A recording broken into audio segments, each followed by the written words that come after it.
learning is a strength for mind. It's a very simple neuroscience. Very simple neuroscience. For example, if say for example communication skill is your strength, there is one particular area of the brain which is responsible for communication, correct? If that area is active and dominant, you get that function and that skill. Simple. For example, if another person communication is not their strength, it is their weakness. Why it is a weakness?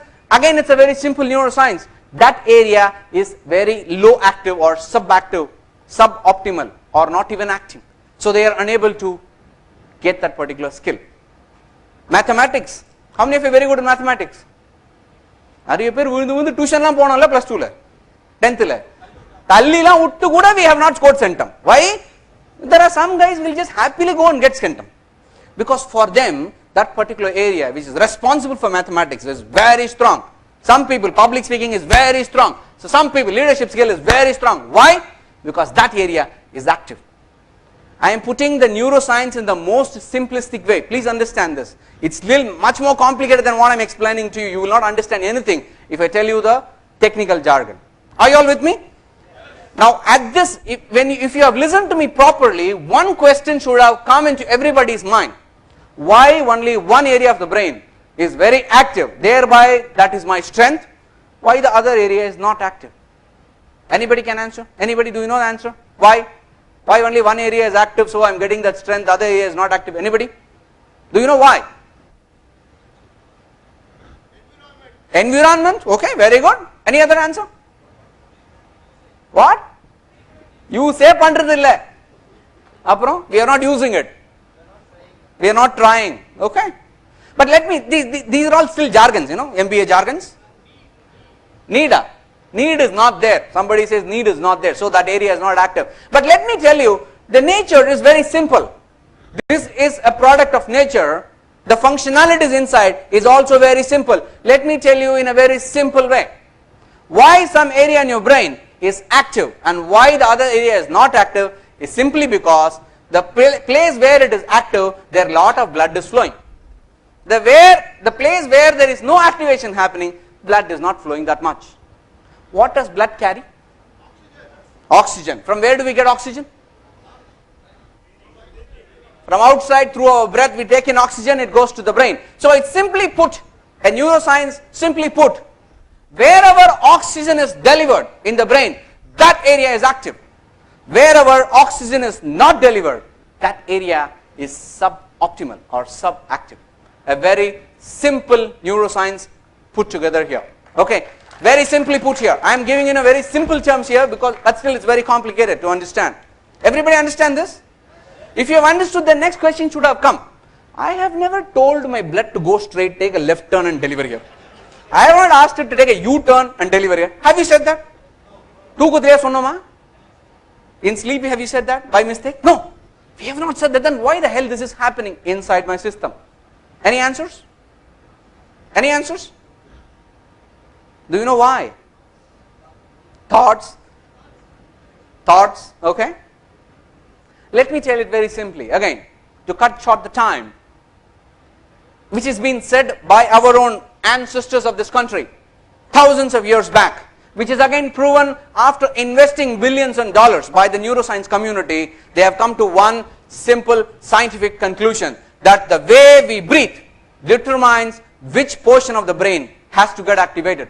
Which has been said by my own grandfathers in this country for years. But you know, logical brain, Western brain, logical brain, we don't agree to all these simple facts. So we have to dissect it, invest billions of dollars, and the same neuroscience comes and tells that for entire global activation of the brain, that means every portion of the brain, if it has to be active so that your peak performance will come out, all we need to do is so simple that we have to breathe only 5 times a minute. Just 5 times a minute. You know, one breath is one inhale, one exhale, correct? Am I right? Neuroscience today tells that if you want to have autonomic balance here so that your peak performance will come out, all you need to do is breathe very slowly and deeply only for 5 breaths per minute. That's all is the simplest secret here. But across the globe, when they researched successful leaders, I'm not talking about healthy leaders, successful leaders, across the globe when they found out a very simple secret that every successful leader was breathing at 8 breaths per minute. Do you know how many times you all breathe, including the guys watching online? Do you know how many times you breathe?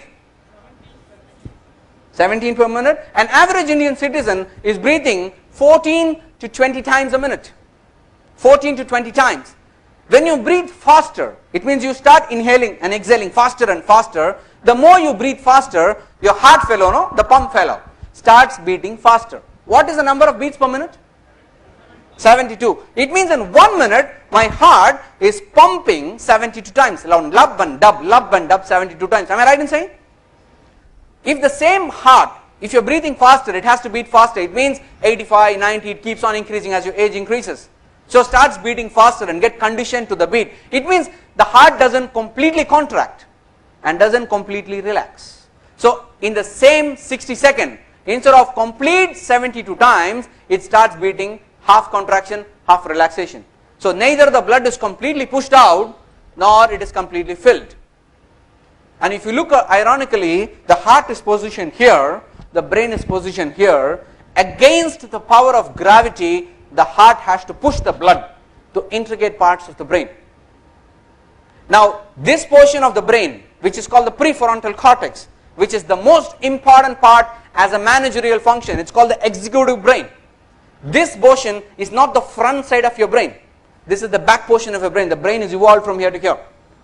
Now, since we don't breathe properly, breathe very faster, we have no clue of how to do that, we don't supply oxygen to various parts of the brain. So, we blame it on environment, we blame it on parents, we blame it on education system, we blame it on society. We keep blaming others for our lack of inefficiency and our lack of understanding. Everybody understood this point? How many of you understood? Say aye. So it means the simplest secret is very simple.